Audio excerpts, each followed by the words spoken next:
Hola a todos, hoy vamos a continuar hablando de los cargos dentro de la organización, pero específicamente hoy nos vamos a centrar en el desempeño, en la evaluación de desempeño.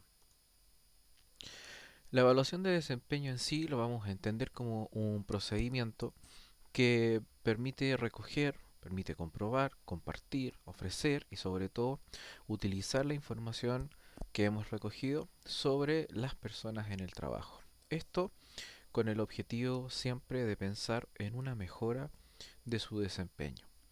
Este, este proceso no sacamos nada, nada de nada con que se haga una vez así de repente. Si ya tiene que ser un proceso frecuente, tiene que ser un proceso que sea proactivo, tiene que ser un proceso dinámico que se vaya adaptando a los nuevos tiempos, a los nuevos cargos, a las nuevas metodologías y de alguna forma siempre pensando en destacar, ¿cierto? Y poder eh, hacer que las personas que están en la organización trabajen a su máximo potencial.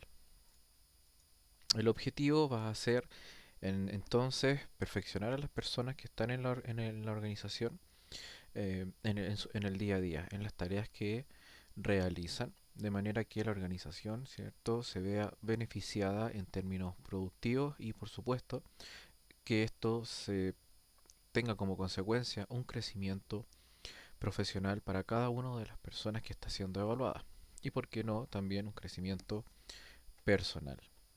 Claramente siempre nos vamos a centrar en su conducta en el puesto de trabajo.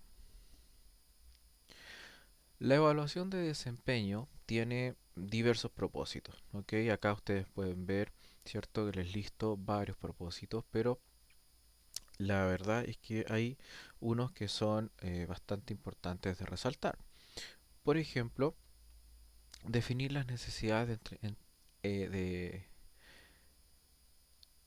ahí mira, ahí jugó una mala pasada el corrector de Office, porque claramente no es entretenimiento, es entrenamiento o capacitación. ¿Ok? Eso es súper importante tenerlo en cuenta porque las personas cuando vemos que están siendo, bueno, que tienen un mal desempeño, resultan mal evaluadas, es necesario ver en qué parte necesitan capacitarse, en qué parte necesitan más entrenamiento para poder desarrollar su trabajo de mejor manera. Los incentivos salariales para que tengan una distribución correcta, ¿cierto? Es necesario saber quién está desempeñando mejor su trabajo. Hay incentivos que son específicamente, están relacionados directamente con la respuesta que tuvo una persona, con la evaluación que obtuvo, ¿cierto? A las determinadas pruebas de estos elementos que se pueden realizar como evaluación, las distintas instancias. Eh,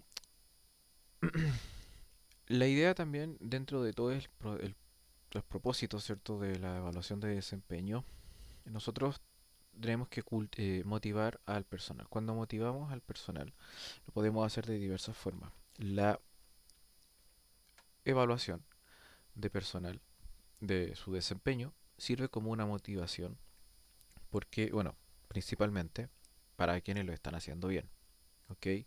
Quienes no salen bien evaluados, eh, también es posible que se motiven, pero y ahí tiene que ver con la capacidad de resiliencia del trabajador mismo, ¿ok? Si bien uno en una evaluación de desempeño lo que trata de hacer, si es que tiene un resultado negativo, es tratar de destacar los puntos positivos que pudo haber obtenido la persona, pero también de dejar en claro cuáles son los puntos que hay que mejorar. ¿Ok? Porque esto no se trata de tomar una evaluación de desempeño y si es un resultado negativo, poco menos una crucifixión del empleado, y no, no es así. La idea es que el empleado sepa en qué puntos está fallando, en qué puntos tiene que mejorar. Y dejarle claro también si la organización le deja una, una opción, una posibilidad de capacitación, ¿ok? Para que esta persona pueda aumentar su desempeño, ¿ok? Ahora, claramente, si esta persona por segunda o tercera vez vuelve a ser mal evaluada, desempeñando el mismo trabajo, la verdad que ahí ya, bueno, ahí la decisión podría ser otra. Por ejemplo, esa que ven abajo, que está, ¿cierto? Así intencionalmente un poquito más oculta porque no es la primera opción que deberíamos tener. La idea es ser parte de el crecimiento de la persona que está siendo evaluada cuando necesita ser evaluada y corregida, ¿cierto? Por los resultados de la misma evaluación. Pero esta es como la última instancia cuando ya de verdad vemos que no hay intención de mejora, no hay motivación, cuando la persona de verdad no es apta para su trabajo. Para las personas que salen bien evaluadas, claramente resaltar, por supuesto, ¿cierto? El buen resultado, agradecimientos de compromiso y, ¿por qué no? Si, mencionarle algunos pasos que puede seguir si quiere seguir creciendo dentro de la empresa, si es que la empresa le da la opción. ¿Ok? Eso de alguna forma puede mejorar relaciones, ¿cierto? De esta persona con las personas que lo evalúan, que generalmente son la jefatura, puede aumentar la motivación de estos empleados y de alguna forma todo esto se transforma en beneficios para ellos individualmente, pero también para el área, para el equipo y para la organización.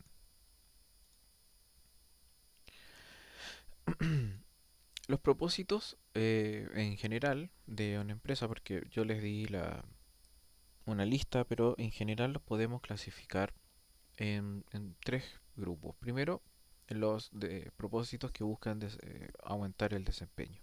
¿Ok? Generando recalcando los buenos elementos que tiene el empleado, por supuesto también mencionando, ¿cierto? Lo que hay que corregir, pero buscando siempre una mejora, ¿ok? O sea, si hay algo que hace bien esa persona, incentivar que lo siga haciendo bien y por qué no especializarse en algo dentro de la empresa, capacitaciones, o quizás de repente recomendarle algún cambio de área, postulación a algún cargo, algún ascenso.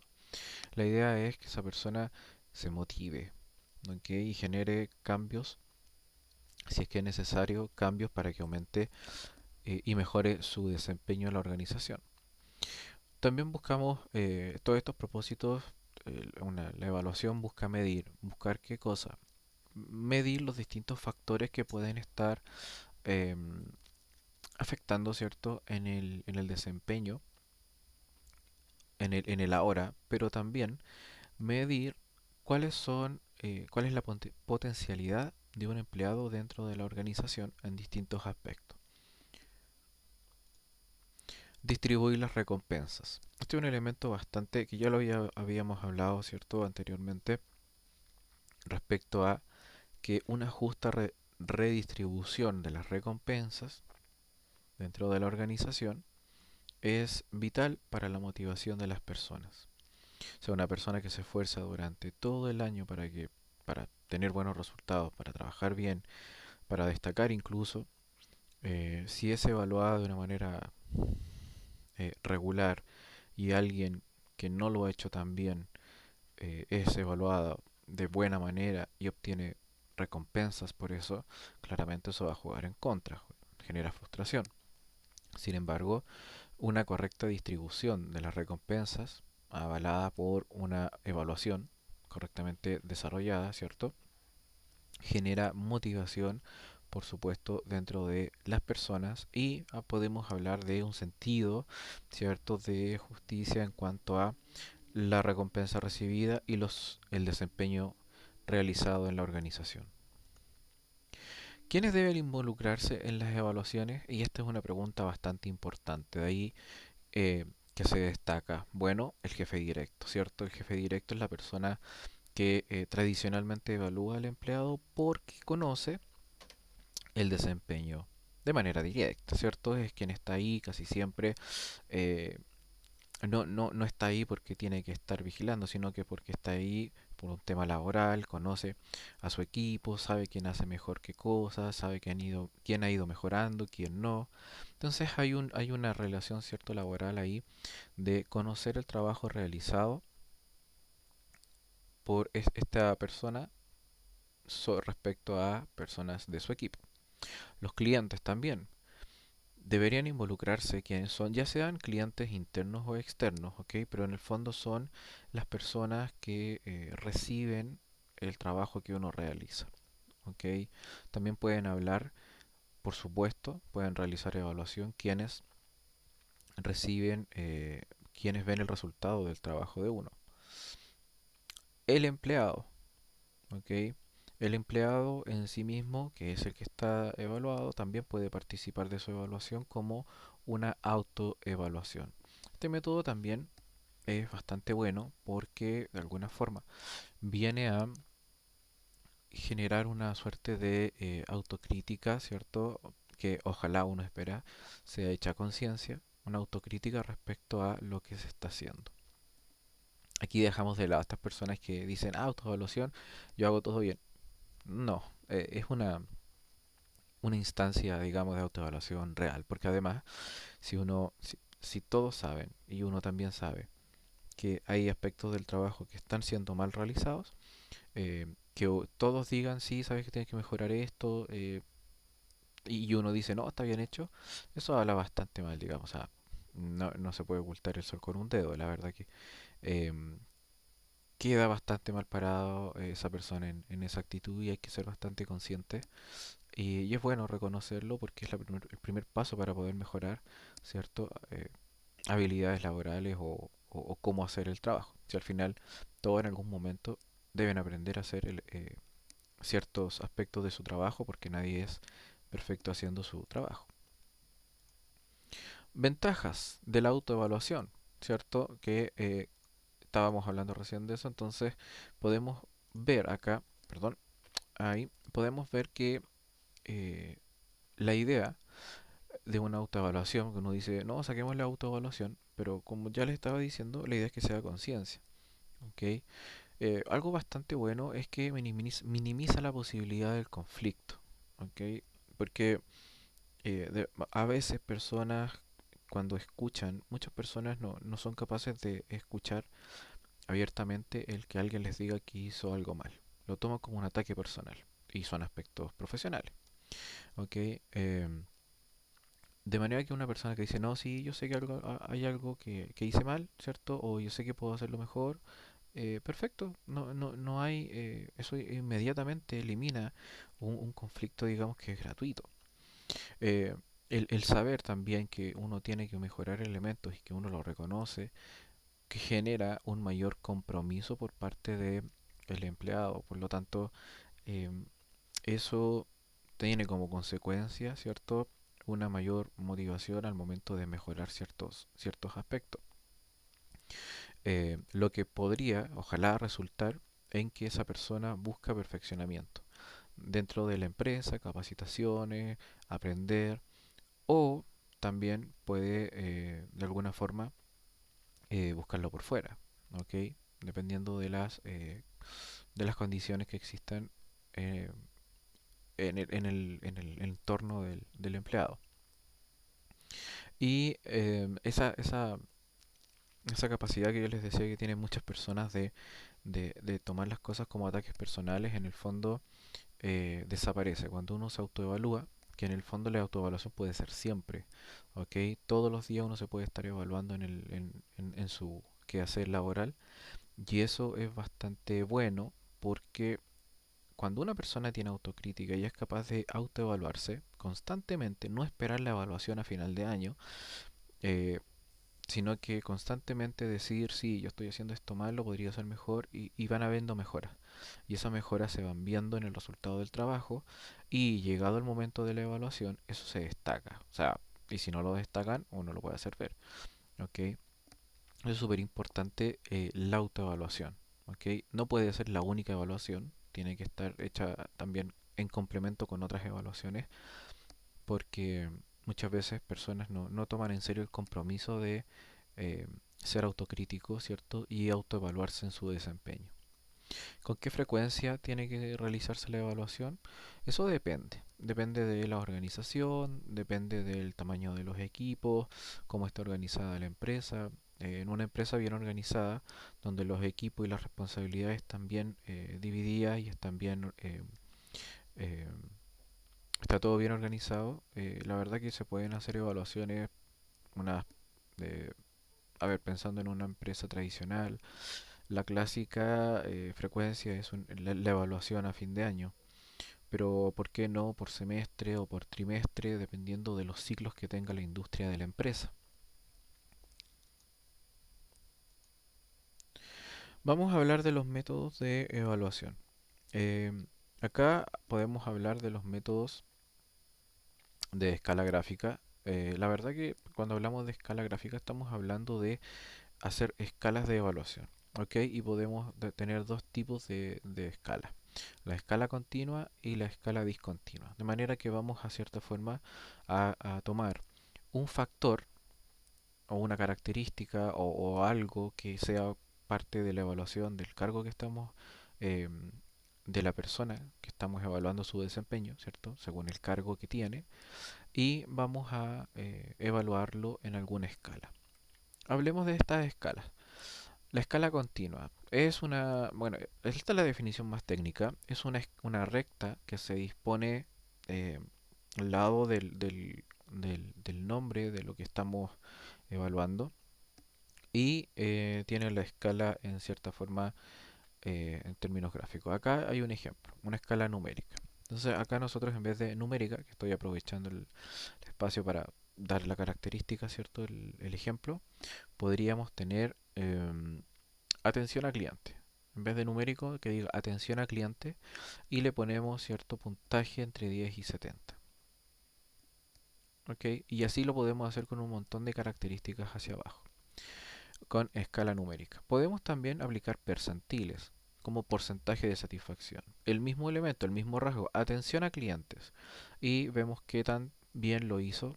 Claramente, ahí, acá tenemos, ¿cierto? Una cantidad limitada de elementos, porque tenemos 7 posibles evaluaciones, de 10 a 70. Pero acá en percentiles tenemos 100 posibles opciones. O sea, esta es un poco más versátil que la anterior. Tenemos una escala alfabética en la que ponemos rangos de letras y claramente habría que decir cuál es la que tiene mayor importancia, la A o la E. Ya, la A, para seguir en el orden de acá, que también es súper relevante. Dentro del mismo instrumento de evaluación, que por ejemplo, en este caso, el lado derecho de la escala siempre va a ser el mejor. No combinarlos para no generar ninguna confusión ni ningún error al momento de ingresar la evaluación, que puede traer consecuencias, ¿cierto?, desagradables. Una escala alfabética que esta es muy parecida a la numérica. ¿Por qué? Porque acá podríamos tener 7 letras y en el fondo acá tenemos 7 opciones también. Y una es la mejor y la otra es la peor y hay una al medio que es como la neutra. Vendría a ser casi lo mismo, lo que pasa es que el efecto psicológico de los números es diferente al efecto psicológico de las letras. De hecho, esta escala numérica la elegí porque, si ustedes ven, es como poner notas de 1 a 7. ¿Ya? Por ejemplo, 4 claro, es una opción así como mediocre, pero si nosotros nos vamos al centro, la verdad es que no tiene el mismo efecto psicológico. Por ejemplo, la E no tiene el mismo efecto psicológico que el 1. ¿Ok? Y es lo que pasaba, por ejemplo, en la evaluación de estos ramos, por ejemplo, como religión, en donde la peor nota era no logrado. No logrado suena mucho más suave que un 1. Entonces, eh, hay tipos de escalas que podemos hacer y dependiendo de la elección que queramos hacer, ¿cierto? Eh, Ahí tomamos la decisión de tomar un tipo u otro de escala. Hay otra que es muy conocida, estas se llaman escalas de Likert, donde le podemos poner evaluación, ¿cierto? Que en el fondo también es lo mismo del otro, pero tiene la posibilidad de ser redactado diferente. Si acá nosotros estamos evaluando atención a cliente, o sea, Claramente hay una, hay un adjetivo, hay algo que nos dice qué significa inmediatamente esa opción, esa o la otra. Por ejemplo, él tiene cinco opciones igual que la alfabética, ¿ok? Pero acá nosotros inmediatamente vemos, regular, fue la atención al cliente fue regular, fue buena o fue mala, ¿ok? Pero esto puede cambiar, ¿ok? Puede cambiar. Por ejemplo, podemos estar evaluando compromiso con el área. Y acá podría estar el muy comprometido, muy no comprometido, muy poco comprometido, ¿cierto?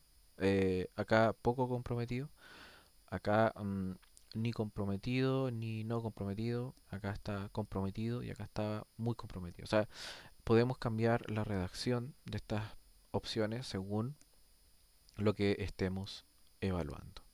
¿Ok? Entonces ahí, ¿qué tipo de escala es la mejor? Eso depende del objetivo.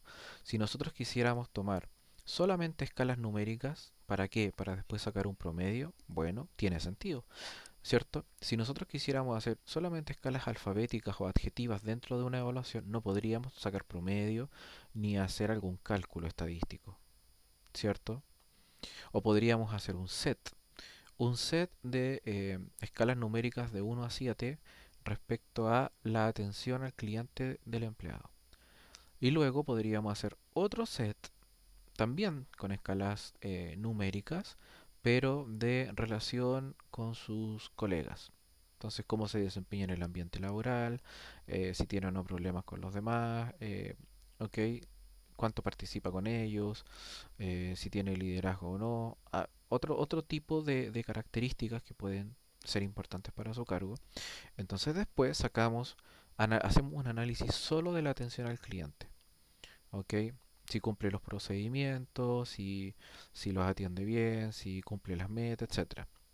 Y podemos sacar análisis numéricos en términos estadísticos de ese aspecto de la persona en su trabajo. Y aparte podemos hacer otro análisis que tenga que ver con las, el desempeño, ¿cierto? O las relaciones laborales de esa persona. Entonces podemos evaluar distintos aspectos, ¿ok? Podemos entrar a analizar en términos más estadísticos, pero este tipo de escalas no nos permiten eso. El tema es que si nosotros no queremos hacer análisis, porque creemos que no es necesario, elegimos esta o una mezcla, ¿ok? Eso depende de lo que estemos buscando. La escala discontinua es una descripción, ¿cierto?, de algunos elementos, de algunas características, y lo que hay que hacer es tomar una selección de factores compensables. Anteriormente habíamos hablado de los factores compensables y acá estamos retomando el concepto del factor compensable. No vamos a entrar en detalle porque ya lo hablamos, pero podemos tomar los más utilizados en la evaluación de desempeño. ¿Ok? Y los podemos seleccionar en tres grupos, ¿cierto? Estos grupos son los más usados en la evaluación de desempeño. El grupo uno es el desempeño objetivo, cantidad de trabajo y la calidad de trabajo. El grupo 2 podemos tomar todas las habilidades, ¿cierto? Los factores que tengan que ver con el conocimiento y el desempeño del cargo. ¿Ok? Cómo lo hace, la puntualidad, si cumple con los hábitos de seguridad, la buena administración del tiempo. En el fondo tiene que ver con cómo la persona desarrolla eh, su trabajo, ¿ok? Que es bastante particular y cada uno conoce su cargo y sabe cómo ir haciendo las cosas. El grupo 3 podemos agrupar las características en sí del individuo. La cooperación, si una persona con una personalidad que es más racional, la exactitud, cuánto se adapta, el talento, el entusiasmo, la motivación, etcétera, el liderazgo potencial. Ahí ponemos las características que a nosotros nos importan para ese cargo. ¿Ok? Siempre todo esto, bueno, debería estar en la descripción de cargos porque no podemos evaluar algo que no está en la descripción de cargo en el sentido de que, o sea, yo te contraté para hacer un trabajo que tiene estas características y necesitamos que tu perfil tenga estas características y te voy a evaluar en base a esas características, no a otras que se me ocurrieron y nunca te avisé. ¿Ok? Esos son los tres grupos en los que yo puedo generalmente realizar una evaluación. Ok, cada grupo tiene las distintas características que uno le va poniendo dependiendo del cargo. ¿Qué ventajas tiene? Bueno, generamos una evaluación, ¿cierto? Un instrumento que es de fácil aplicación. Tiene una visión integrada del concepto del desempeño, de que vimos que hay elementos del cargo y otros elementos más generales que contemplan un perfil de persona, ¿ok? Pero no tiene mucha flexibilidad porque una vez que están definidas los elementos que vamos a evaluar, eh, no hay mucho que podamos cambiar porque en el fondo, eh, si lo vamos a evaluar en un momento con un set de características, la idea también es evaluarlo después con el mismo set o un set muy parecido, ¿ok? Y tiene yo creo que es la peor desventaja que puede haber una suerte de distorsión en cuanto a la apreciación de las características. Por ejemplo, el liderazgo. A lo mejor van a tomar a la misma persona y lo van a evaluar con el mismo instrumento de evaluación. Pero a lo mejor para uno el compromiso significa algo diferente que para el segundo evaluador. Por lo tanto, va a haber evaluaciones diferentes en ese tipo de aspectos que son, por ejemplo, el liderazgo, el entusiasmo, la motivación. A lo mejor hay uno que se fija si la persona eh, tiene motivación por el trabajo pensando en que cuando está en su horario laboral, ¿cierto? Participa activamente en el trabajo y lo hace con ganas. Y a lo mejor para otro estar más motivado significa pasar más tiempo en el trabajo, ¿ok? Quedarse fuera de horario laboral, etcétera.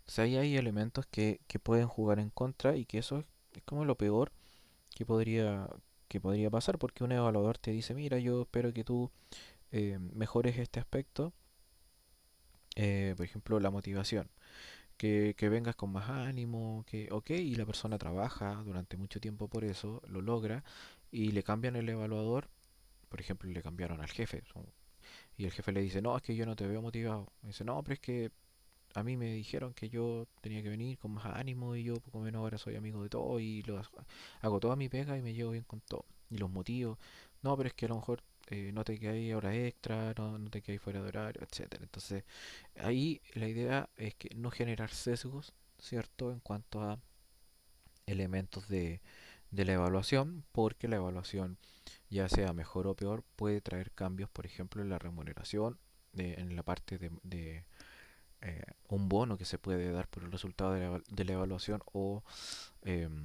algunos reconocimientos que pueden ser morales, pero afectan de todas formas a la motivación o frustración de los empleados. Hay otros métodos que son bastante más simples de mencionar. No vamos a entrar en mucho detalle porque no es nada necesario. El método de comparación de pares es un método en el que yo comparo a dos personas que realizan el mismo cargo y veo quién lo hace mejor. Es así de simple. Sí puedo empezar a analizar por factores. Tomo a la persona A, a la persona B y digo ya, ¿cuál de los dos es más puntual? El A. ¿Cuál de los dos se acerca más a las metas o cumple más las metas en el año? El B. Y así. Voy evaluando y al final el que tenga más puntos o que tenga más tickets, si lo hago como un checklist, va a ser el mejor evaluado. Sí, no es recomendable hacerlo así porque la verdad que es como muy al ojo. ¿Ok? El método de comprobación, este es un poquito más general y la verdad es que consiste en hacer una serie de preguntas, ya sean frases, afirmaciones, em, que de alguna forma describen cómo un empleado puede eh, realizar su trabajo. O sea, podemos decir, el empleado cumple con estar aseado en sus horas laborales. Por cuidar el uniforme, andar limpio, presentable, se atiende gente. Y sí o no, ¿ok? El empleado es líder en situaciones en que el equipo lo requiere, sí o no. El tema es que ahí también, para algunos puede ser sí o puede ser no, la línea no está muy clara, el límite entre una y otra, ¿ok? Entonces por eso son elementos que la verdad dejan mucho para que decida la persona que está haciendo la evaluación. No hay mucha, le quitan objetividad, la verdad. ¿Ok? Le quitan la objetividad, aunque siempre hay subjetividad, pero tiene que ser la menos posible. Por eso mejor algo como las escalas, ¿cierto? Son como las ideales para evaluar, porque es la idea de que tampoco quede que la evaluación fue media extraña, porque eso deja un mal sabor, ¿cierto? Y la verdad es que cualquier empleado que sea evaluado, que diga, ya, está bien la evaluación, lo que tengo bueno, lo que está malo, hay que mejorar. O hay que seguir así si las cosas buenas, ¿cierto? Son muchas más. Entonces, estos métodos sí se pueden hacer, pero en situaciones muy particulares, a lo mejor con cargos muy más livianos, que no tengan tantas responsabilidades, em, y donde de alguna forma sería más fácil justificar el uso de estos. Puede ser, puede ser. El método 360 es un método que es ideal y hoy en día se usa mucho, que todas las personas que rodean en la organización a un empleado lo evalúan.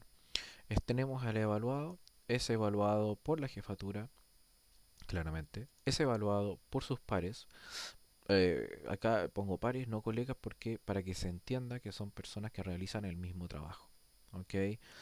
Colegas pueden ser de otra área, realizar otro trabajo, pero acá la idea es que personas que realizan el mismo trabajo o el trabajo más parecido.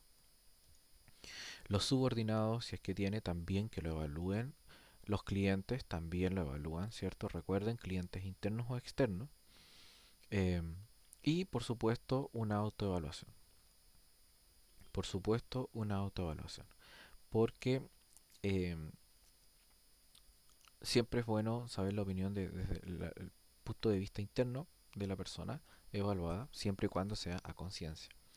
Por otro lado, este método de evaluación es bastante bueno porque da distintas retroalimentaciones. O sea, lo que me va a decir la jefatura, ¿cierto? Viene desde el punto de vista de una jefatura, el cliente, ¿cierto? Es súper importante lo que los clientes me van a decir, los subordinados me van a dar un tipo de retroalimentación diferente a la que me da la jefatura, porque tienen otro punto de vista de uno, ¿ok? Y los pares también. Y de ahí, bueno, con los pares puede haber incluso más confianza y pues te las pueden decir de muchas maneras diferentes, o incluso todos los días te pueden estar dando retroalimentación, porque están ahí en el día a día, ¿ok? El método el método 360 es bastante bueno, ¿ok? Porque es bastante íntegro en términos de eh, toda la retroalimentación, el tipo de retroalimentación y la calidad de retroalimentación y sobre qué es la retroalimentación, ¿cierto? Dentro de la organización. Porque dentro de nuestra jerarquía, ¿cierto? Tal como pasa con las personas mismas, que las personas tenemos distintas dimensiones, dentro de una organización, dependiendo de nuestro papel, de repente somos un poco más duros, a lo mejor con los subordinados, somos más blandos, por ejemplo, en el trato con la jefatura, con los colegas la relación es diferente, con los clientes también es diferente y ellos nos miran de manera diferente y nos evalúan constantemente de manera diferente. Por lo tanto, este tipo de evaluación es bastante bueno, ¿ok? Y ¿cómo se hace la evaluación? Bueno, la jefatura me evalúa de un método, los subordinados me pueden evaluar, ¿cierto? O todos, por ejemplo, pueden rellenar un tipo de cuestionario con escalas numéricas, pero de distintos ámbitos. O sea, a los clientes le vamos a preguntar cosas que se le preguntan a los clientes, a los pares cosas que se le preguntan a los pares. La jefatura tendrá sus características a evaluar y los subordinados también. ¿Ok? Eso respecto a la evaluación de desempeño. Como ustedes pueden ver, hay distintos métodos, unos más subjetivos, otros más objetivos que otros. Y quería terminar con el método 360 porque es un método más global y es un método que es bastante recomendado hoy en día, se usa mucho en las organizaciones porque la persona que está siendo evaluada puede sacar mucho valor agregado de toda esa retroalimentación desde distintos puntos de vista.